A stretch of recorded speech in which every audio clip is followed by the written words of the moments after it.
Dr. Goodson asked me to give a brief presentation about the budget, kind of where we're at.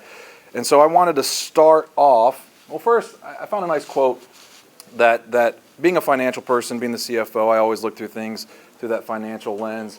And so I found a nice quote about education and money.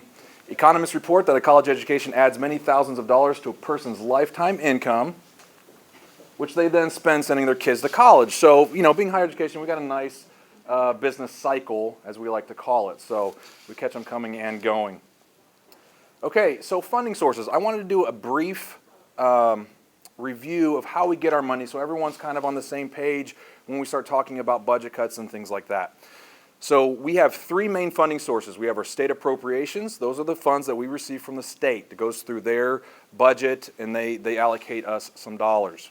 Our local appropriations, those are funds we receive from Tulsa County. Those are strictly related to real estate tax, okay? So those are property taxes in Tulsa County. We get a portion of that related to our workforce development programs. And then tuition and fees, those are the dollars that students pay to take classes and attend here at TCC. So those are our three main funding sources. And this graph, if you can see it, kind of shows you last year, the current year that we're in, fiscal year 17, this is how our funding sources kind of broke down. 28% of our budget was made up of those state appropriations. So when we start talking about state budget cuts and how that affects us, 28% of our revenue sources are related to the funds that we're talking about in that conversation. 36% of our total revenues comes from Tulsa County. Tulsa County supports TCC very well.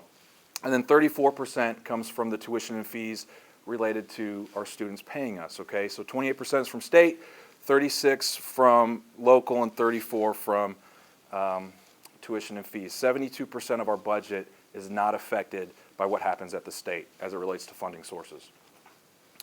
So, what are we talking about? We've been hearing about state budget cuts, and how does that relate to us? I wanted to show you guys over the last 3 years and then projecting into the fourth year what that would look like if we get kind of a worst case scenario with the state budget. In fiscal year 15, we got $37.7 million from state appropriations. That made up almost 1/3 of our total budget. Fiscal year 16 started going down a little bit. We got $36.6 million. Again, 32% of our budget. This year is when we started receiving those big budget cuts. So this year we are scheduled to receive just over $30 million, and it made up 28% of our funding sources. If we get the 20% reduction, which some people are floating out there for state appropriations, next year's budget would be $24.7 million coming from that state source. So you can see we're looking at about a $5.7 million budget reduction if we get that 20% reduction. Okay, so we're planning on 20% to be prudent. This is kind of a worst case scenario. Expenditures. I wanted to show you guys where we spend our dollars so you have a context for that as well. When we talk about expenditures, we're going to talk about it in two different ways. The first way you'll see expenditures is by activity. So that's when we're grouping things by general kind of activities. General instruction, that's all costs associated with teaching our students in the classroom. Okay, that's a faculty cost, the operating costs for those classes, all those costs are included in instruction. Academic support, that's all non-faculty, non-classroom costs. That's our libraries, that's our academic advisors, those type of expenses. Student services are all those other student-facing departments, enrollment services, admission and records, those type of areas. Anything that falls under Dr. Jan Clayton more than likely goes under student services. Institutional support, that's what I like to call our back office operations. That's going to be the purchasing department, the human resources department, accounting, marketing, those type of things that aren't directly related to the classroom but help support the institution. And then operations of maintenance and plant, that's going to be our physical facilities. Okay, that's our maintenance, that's our engineers, that's our custodial contract, those type of things that actually, the dollars it takes to operate our 4 campuses. And then the last major expenditure type is our scholarships. That's our Tulsa Chiefs program and our waivers that we provide our students. So that's one way we're going to look at our expenditures. The second way we'll look at our expenditures is by function. So it's the same total dollars, but we're going to break it down a little bit different. We're going to look at it by teaching salary. That's both full-time faculty and adjunct. Professional and other salaries, that's everybody else that works for the college. That's not faculty. We've got our benefits, travel, utilities, operating expenses. That's what it takes to run the college. Okay, so that's classroom expenses. That's Building expenses, any operational expense is going to fall into that category. Again, we're classifying it a little bit differently, and scholarships stays the same. So if we looked at it by activity, I wanted to show you guys this, kind of that student-facing, student-touching services that come in contact every day with our students. We're looking at about 65% of our total budget goes to those services that come in daily contact with our students. Okay, so I wanted to show you guys that to let you know that we are putting the majority of our funds towards those services. If we look at it by function, which is again those salaries, we can look at all these areas here, salaries and benefits, and we're looking at roughly 73% of our total budget goes to our people here. That's our faculty and staff and the benefits that we pay for them, okay? So we are a people college. We serve people and we want to take care of our people. 73% of all of our budget goes to take care of the people that work right here at TCC. So I wanted to give you guys that information so we can talk about the budget in context. With that, I'd like to open up any questions related to the budget for next year or any questions that you have for the remainder of this year.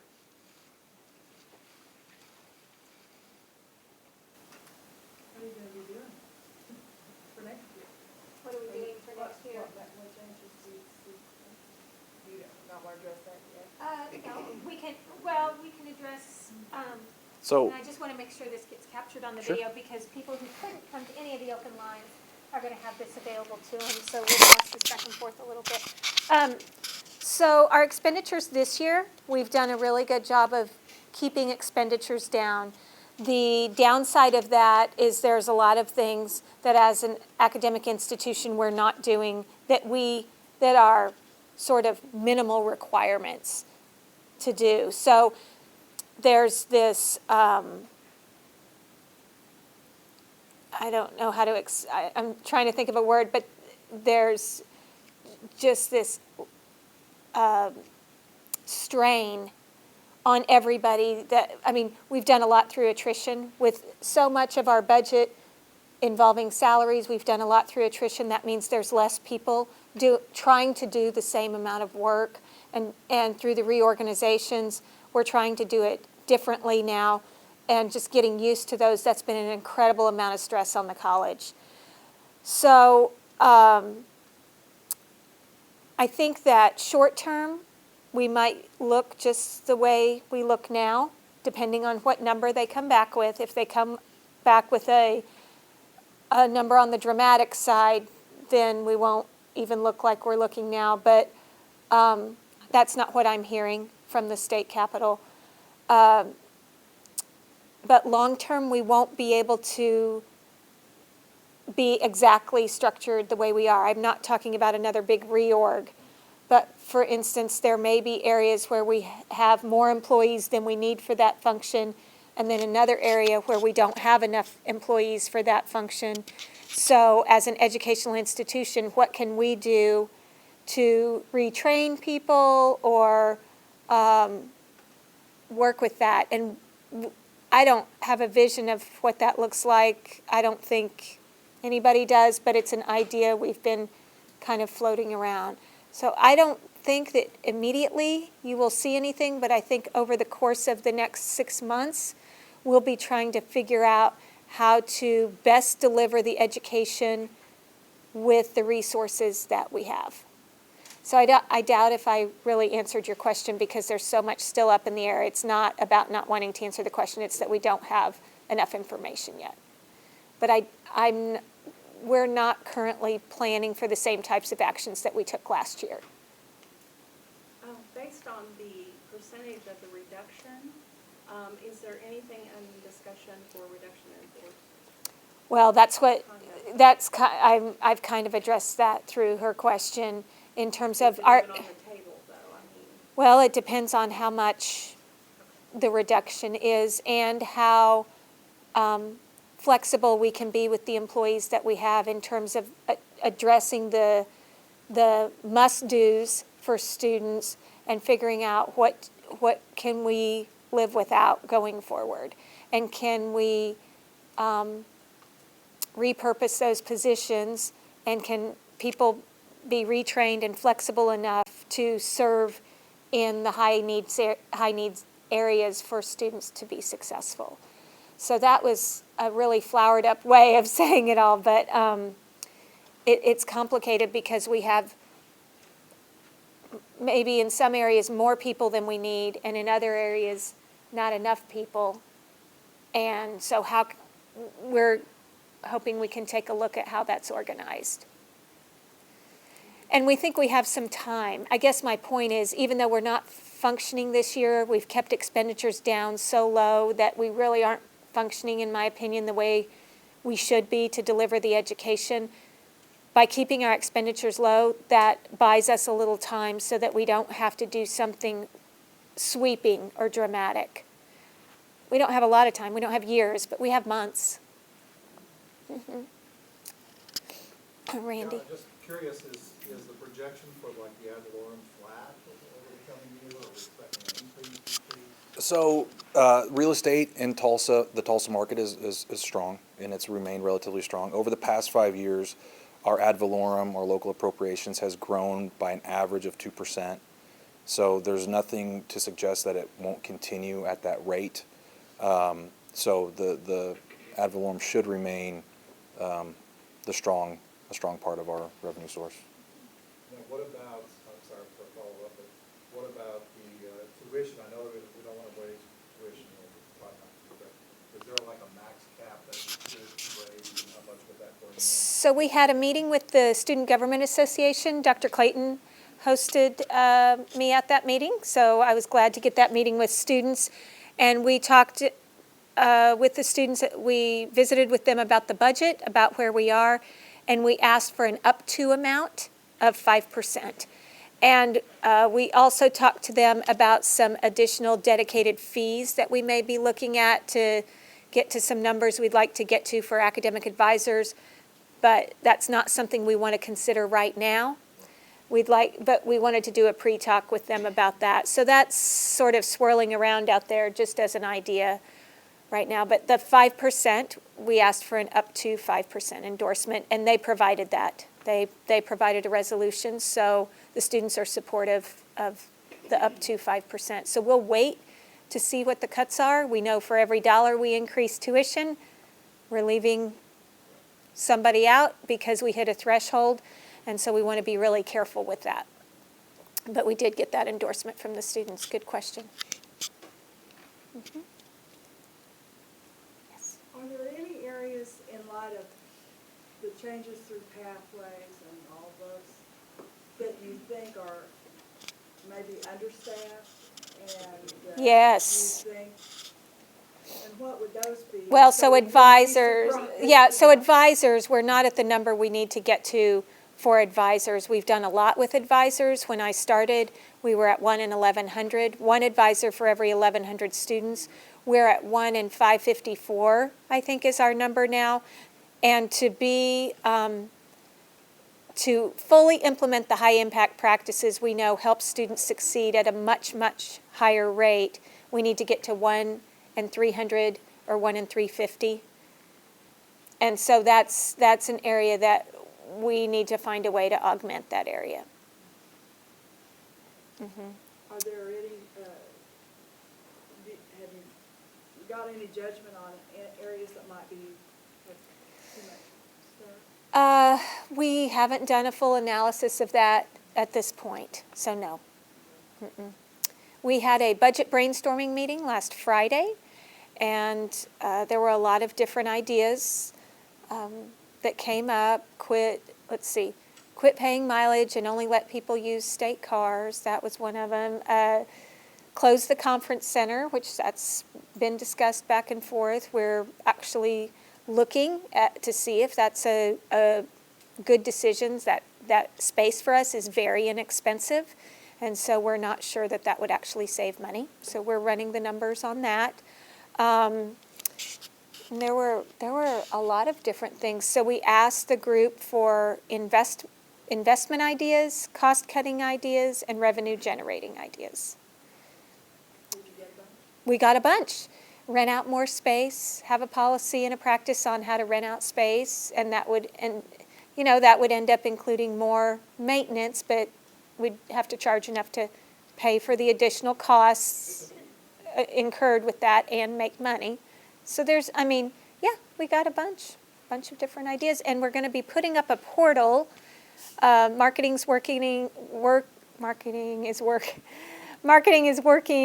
on putting up a portal where anybody who has an idea for revenue generation, cost-cutting measures, or investments that we need to make can submit it to the portal, and we'll receive it. Mark and I will receive that and discuss it, not just among ourselves, but float it with the councils. There may be an opportunity for the council structure to look at some of those ideas, if that makes sense. So that's new. We received that idea when we were at West Campus. There was somebody who'd been an employee somewhere else, and they brought that idea to us. So why not? Yeah.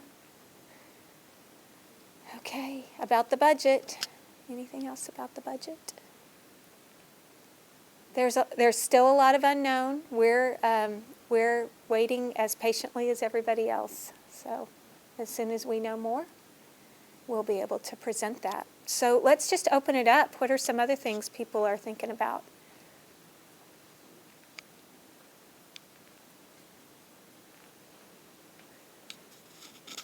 I don't want to have to call on anybody, so don't make eye contact with me, right?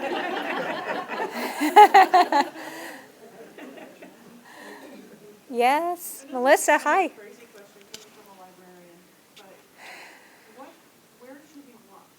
What should we watch? What should we listening to, reading, so that we're Informed. the best possible way about matters concerning? Yeah, so I glance at the Tulsa World every morning, and then I read it. Everything that has to do with the budget or the legislature, I read it every night. Because they're reporting on what happens every day. I'd put yourself on some alerts with some local news organizations. There's not as much happening at the federal level for us, except for the whether or not Pell is potentially going to be cut. That would be bad for us. And we're communicating with our federal delegation regarding Pell. But the Tulsa World reports about as quickly as anybody on the local news. For instance, today, it wasn't the headline. The headline was about the TPS board and the city council had a joint meeting. I think that's great news that Tulsa is figuring out how to get organized in spite of everything that's going on throughout the state. But there was another headline on the side that talked about how they shut down the tax cut triggers. I don't know if anyone read that, but they shut down the tax cut triggers yesterday. So, you know how there's all these triggers to reduce the state income tax. And you read it and you're saying, wow, great, that's great news. But if you only read the headline, you didn't get even 10% of the story, because they talk about the debate, and Randy Crable did a great job of describing that debate. And it was the Democrats wanted the Republicans to admit they'd done something wrong in the first place. And the Republicans it said that they were trying to provoke each other to vote no or something. And it was just a really interesting article. And so I just recommend you stay up to date. And do we have those in the library? Of course we do. Okay. So if you don't have a subscription, you can go by your campus library and read it. Okay. Yes? I'm behind the post, I'm sorry. Hi, Greg Stone. Could you maybe talk a little bit more about the feedback that we're getting from our congressional delegation about Pell? I mean, what's the conversation among our delegates? Where are they sort of falling in terms of? You know, Tom Cole is always supportive, and he's always been a big supporter, especially of what community colleges do. And so he's been supportive, but it's mixed. And I'm not fully sure they know where they land yet. I know that Summer Pell, we were trying to get Summer Pell back, and at one point that was on the table, and I think now maybe it's not. So it's mixed, and I would say from what I hear at this point, there's no solid position. Could you comment on the contract issue? Oh, we just sent that out, didn't we? Yes. Yes, the email, I read it too. I was like, oh, that's good news. But I knew about it ahead of time. I want you to know that I've been informed. Okay. The contracts don't really serve a purpose anymore, and so there's not a need to have them. They don't change, and they require an incredible amount of administrative effort. And so it doesn't really change your protection as an employee. They don't really do anything now, and we still had them on paper, as I And mailed understand, them. and mailed them. But that's a good example of the cost saving and the way that we can contribute to workload Right. and expenses. Right, Just looking at right. everything. So I think it's one less thing that we have to worry about, because it doesn't change how we do business, okay? And I think we've spoken with a few groups about it, and those discussions have been, were you in one of those meetings? Are you in agreement? It surprised me that we had a paper contract. It when I did came surprise here. you? Okay, yeah. I think, too, to point out, I think that idea originated in HR, but that's the prime kind of idea that could be submitted through a portal when we started. Exactly. Do we really need paper contracts? I mean, do we really need contracts? That would be a prime example of an inefficiency that maybe we're practicing that you aren't sure why we're doing it, and maybe you submit that through the portal. In the meantime, feel free to email Bill Ivy. Okay. So, okay, what else? What else is exciting?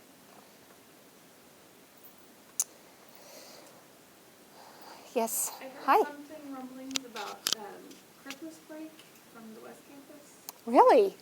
I haven't heard anything Opening about for this. admissions or Oh, we're not going to open for Christmas break. Okay, for winter break.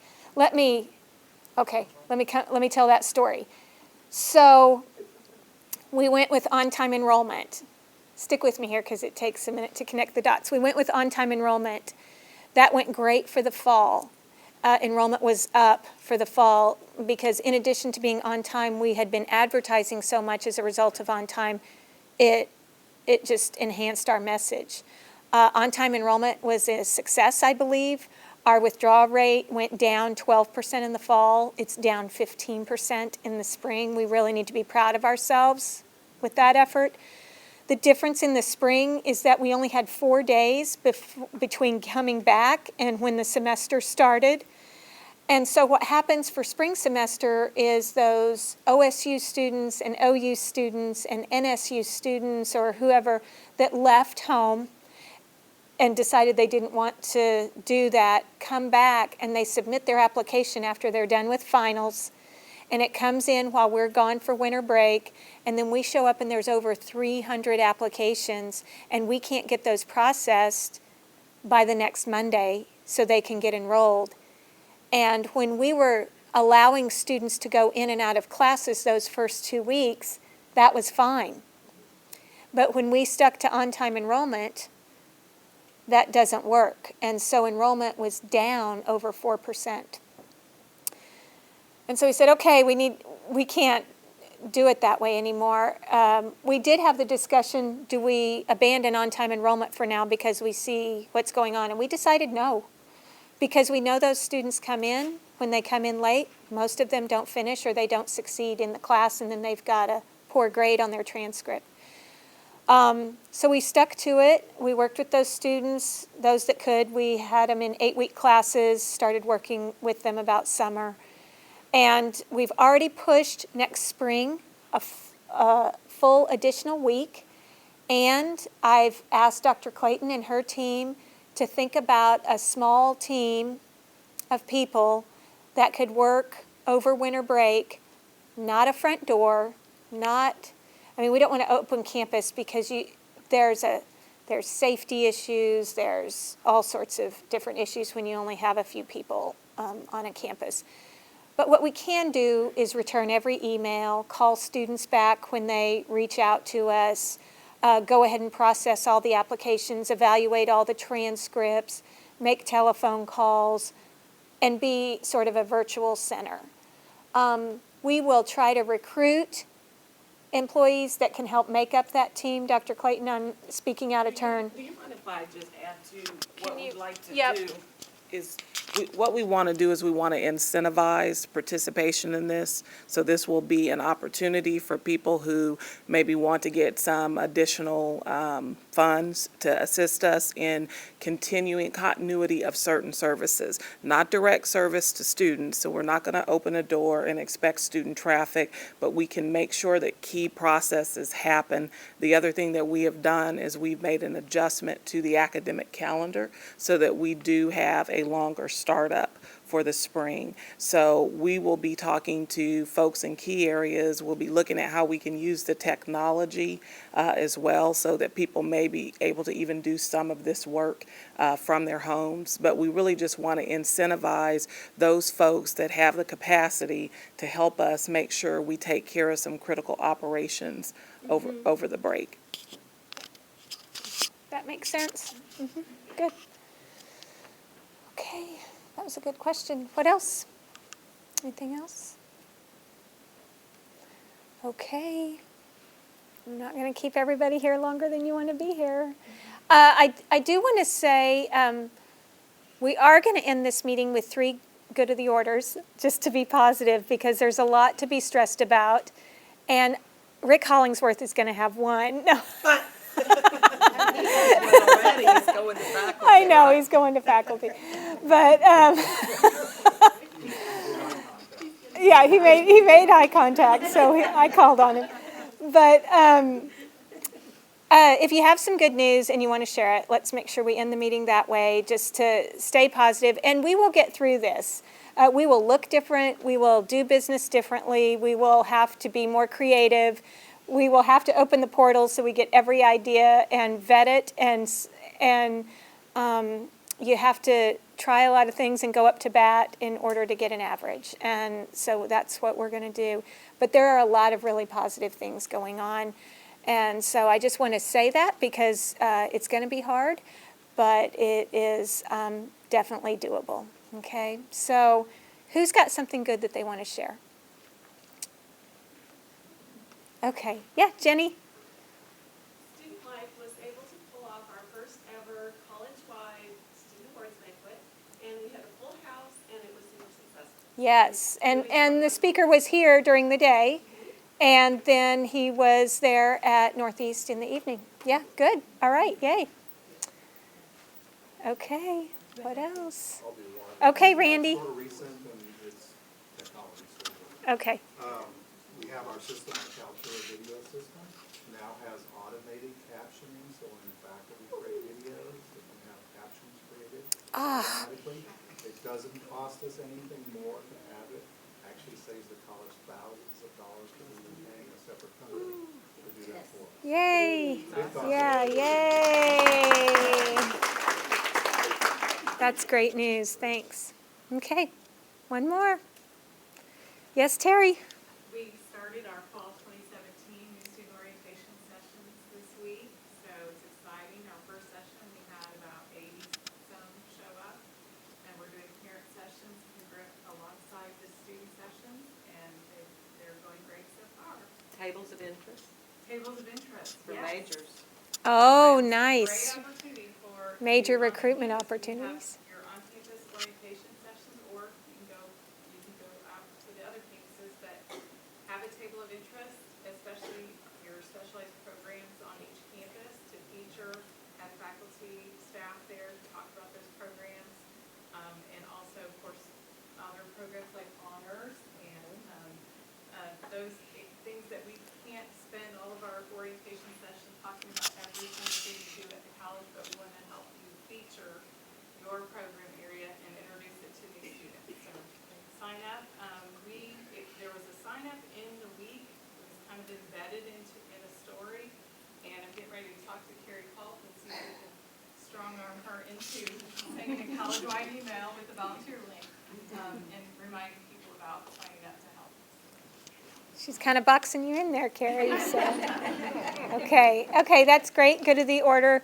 Thanks, Mark, for your presentation. I want to say thanks to Robin Ballinger, one of our regents, for coming to this. It's always good to see them. And I want to introduce Mackenzie Wilfong. She's our new general counsel, if you haven't met her yet.